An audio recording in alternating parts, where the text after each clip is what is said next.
नमस्कार, हिमाचल न्यूज में आपका बहुत बहुत स्वागत है। चलिए शुरू करते हैं आज की 10 फटाफट बड़ी खबरों से। हिमाचल प्रदेश कैबिनेट का फैसला, राज्य में बनेगी 3 बड़ी बिजली परियोजनाएं, मिलेगी मंजूरी। Himachal Pradesh power corporation limited राज्य के 3 बड़े हाइड्रो प्रोजेक्टों का निर्माण करेगा। इन हाइड्रो प्रोजेक्टों के बनने से 2680 मेगावाट बिजली का उत्पादन होना है। मुख्यमंत्री सुखविंदर सिंह सुक्खू की अध्यक्षता में आयोजित हुई मंत्रिमंडल की बैठक में यह फैसला हुआ। जिन 3 हाइड्रो प्रोजेक्टों को प्रदेश की सुक्खू सरकार ने एचपीसीएल को सौंपा है, उनमें 780 मेगावाट का जंगी थोपल हाइड्रो प्रोजेक्ट, 1630 मेगावाट की रेणुका जी और 270 मेगावाट की थाना प्लोन पंप स्टोरेज हाइड्रो प्रोजेक्ट शामिल है। इससे पहले प्रदेश में सतलुज जल विद्युत निगम ही बड़े हाइड्रो प्रोजेक्टों का निर्माण करता है। हिमाचल की सुक्खू सरकार के सामने अब नई मुसीबत। राज्य सरकार रिसोर्स मोबिलाइजेशन की बात कर रही है, लेकिन इस बीच सुक्खू सरकार के सामने एक और मुसीबत खड़ी नजर आ रही है। प्रदेश में कई उद्योग पलायन करने की तैयारी में हैं। वजह है कि बिजली का महंगा होना। बीते साल सुक्खू सरकार ने राज्य बिजली बोर्ड की खस्ता हालत को सुधारने को लेकर इंडस्ट्री के लिए इलेक्ट्रिसिटी ड्यूटी में इजाफा किया था। शुल्क को 11 से बढ़ाकर 19% किया गया था। हालांकि अलग अलग उद्योगों के लिए दरें अलग अलग हैं, लेकिन इससे उद्योग जगत में नाराजगी है। अब मॉनसून सत्र से बिजली पर मिल्क सेस लगने से भी कई उद्योग नाराज चल रहे हैं। यात्रियों के लिए राहत की खबर, 4 दिन रद्द रहने के बाद पटरी पर लौटी ऊना आने वाली 10 ट्रेनें। रेलवे स्टेशन ऊना पर लूप लाइन और दूसरे प्लेटफॉर्म का कार्य पूरा होने के बाद नंगल ऊना के बीच 4 दिनों तक रद्द रही 10 ट्रेनों को बहाल कर दिया गया है। लोकल और लंबी दूरी की ट्रेनों के बहाल होने से यात्रियों ने राहत की सांस ली है। गत 16 से 19 दिसंबर तक साबरमती हरिद्वार साप्ताहिक नांदेड़ साहिब और अन्य पैसेंजर ट्रेनें नंगल श्री आनंदपुर साहिब, किरतपुर साहिब, भरतपुर रेलवे स्टेशन के बाद ऊना के बीच रद्द रही। हरिद्वार से ऊना अपने निर्धारित समय से 12:30 बजे ऊना रेलवे स्टेशन के नवनिर्मित प्लेटफॉर्म नंबर 2 पर आई, जबकि वापसी में भी अपने समय अनुसार हरिद्वार के लिए रवाना हुई। मंडी की मस्जिद को लेकर एक्शन में प्रशासन, नगर निगम ने काटा बिजली और पानी का कनेक्शन। हिमाचल प्रदेश के मंडी स्थित मस्जिद में अवैध निर्माण को लेकर प्रशासन ने सख्त फरमान जारी किया है। नगर निगम ने मस्जिद के बिजली पानी के कनेक्शन काट दिए हैं। जमीन का लैंड रिकॉर्ड मस्जिद के नाम है, बस कुछ कब्जा पीडब्ल्यूडी की जमीन पर है, जिसको डिकॉर्पोरेशन के बाद तोड़ा गया। आपको बता दें, नगर निगम ने मस्जिद कमेटी को अवैध निर्माण तोड़ने के लिए 30 दिनों का समय दिया है। साथ ही सख्त आदेश देते हुए कहा कि या तो मस्जिद कमेटी खुद अवैध ढांचे को हटा दे या फिर प्रशासन उसको तोड़ेगा। प्रियंका गांधी बोली, राजनीति में घुल चुका जहर, पीएम को रखनी चाहिए पद की गरिमा। भाजपा के राष्ट्रीय अध्यक्ष जेपी नड्डा के कांग्रेस अध्यक्ष मल्लिकार्जुन खड़गे को भेजे हुए पत्र में प्रियंका गांधी वाड्रा ने चुप्पी तोड़ते हुए कहा कि राजनीति में बहुत जहर घुल चुका है।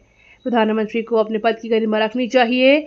शिमला में छुट्टियां बिता रही कांग्रेस की राष्ट्रीय महासचिव प्रियंका गांधी ने शुक्रवार को सोशल मीडिया पर भाजपा के खिलाफ मोर्चा खोला।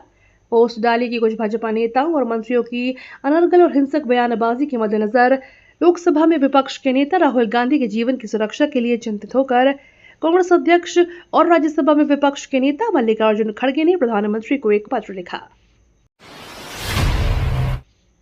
नेता प्रतिपक्ष बोले, हिमाचल की तरह हरियाणा और जम्मू में भी कांग्रेस कर रही है झूठे दावे। नेता प्रतिपक्ष जयराम ठाकुर ने कहा कि सुक्खू सरकार हर दिन ले रही है अपने फैसले लेते वक्त न तो मुख्यमंत्री और न ही सरकार के मंत्री और विधायक प्रदेश के लोगों से किए गए किसी वादे के बारे में सोच रहे हैं। जिन गारंटियों के दम पर कांग्रेस सत्ता में आई, उन गारंटियों को लागू करके लोगों को सुविधा देना तो दूर, मिल रही सुविधाओं को छीन रही है। इन सुविधाओं पर लोगों की पहुंच कठिन रही है। ये प्रदेश की जनता से सरासर धोखा है। भारतीय जनता पार्टी इसे बर्दाश्त नहीं करेगी। सुक्खू सरकार के खिलाफ बेरोजगार युवाओं का हल्ला बोल, शिमला और हमीरपुर में किया जोरदार प्रदर्शन। हिमाचल प्रदेश के रोजगार युवाओं के लिए कांग्रेस सरकार ने खिलाफ मोर्चा खोल दिया है। राजधानी शिमला में हिमाचल प्रदेश बेरोजगार युवा संघ ने सचिवालय के बाहर जोरदार प्रदर्शन किया।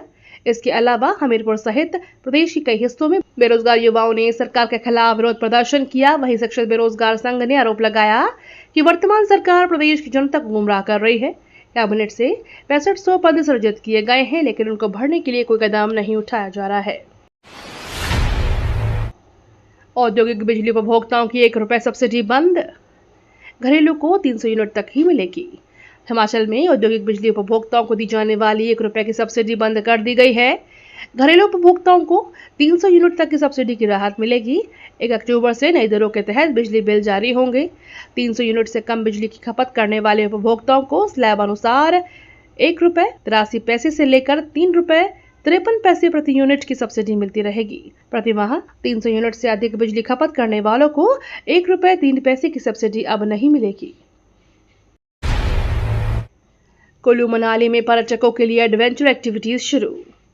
हिमाचल प्रदेश के कुल्लू मनाली में पर्यटकों के लिए खुशखबरी आई है। अब कुल्लू मनाली जाने वाले पर्यटकों का सफर और भी रोमांचित होने वाला है।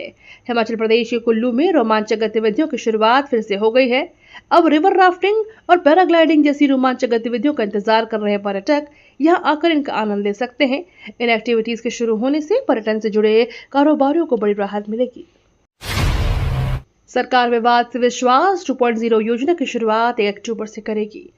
सरकार प्रत्यक्ष कर विवाद समाधान योजना विवाद से विश्वास 2.0 की शुरुआत 1 अक्टूबर से करेगी। विवाद से विश्वास योजना 2.0 की घोषणा मूल रूप से जुलाई में प्रस्तुत बजट 2024-25 में लंबित कुछ आयकर विवादों के समाधान के लिए की गई थी। वित्त मंत्रालय ने अधिसूचना में कहा कि केंद्र सरकार प्रत्यक्ष कर विवाद से विश्वास योजना 2024 को लागू करने की तारीख 1 अक्टूबर 2024 तय करती है। करीब 35 लाख करोड़ रुपए की 2.7 करोड़ प्रत्यक्ष दर मांगों पर विभिन्न कानूनी पंचों पर विवाद जारी है। अब हाई और सीनियर सेकेंडरी स्कूल मर्ज होंगे। हिमाचल में शिक्षा के विभिन्न पैमाने में असर। नेशनल अचीवमेंट सर्वे में शिक्षा का स्तर लगातार घट रहा है। आने वाले समय में अब शिक्षा निदेशालय यह मूल्यांकन कर रहा है कि हाई और सीनियर सेकेंडरी स्कूल में भी जहां शिक्षकों की संख्या बच्चों से ज्यादा है, उन्हें भी मर्ज करने का फैसला लिया जाएगा। शिक्षा मंत्री रोहित ठाकुर ने इस बारे में संकेत दिए हैं।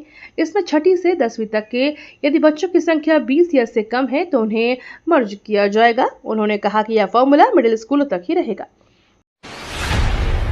हिमाचल सरकार राज्य विद्युत निगम को सौंपेगी जरंगी थोपन पोवा का हाइड्रो प्रोजेक्ट।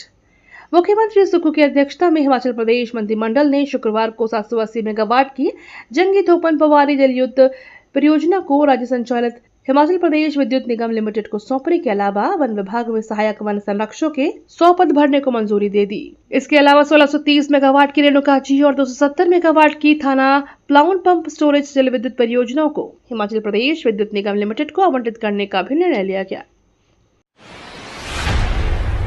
वित्तीय लाभों का भुगतान नहीं होने से नाराज पेंशनरों ने खोला मोर्चा, धर्मशाला में निकाली रोष रैली। हिमाचल में आर्थिक तंगहाली से जूझ रही सुक्खू सरकार की मुश्किलें कम होने का नाम नहीं ले रही। डीए और अरियर को लेकर कर्मचारियों की नाराजगी के बाद अब देरी से पेंशन मिलने से नाराज पेंशनरों ने सरकार के खिलाफ मोर्चा खोल दिया है।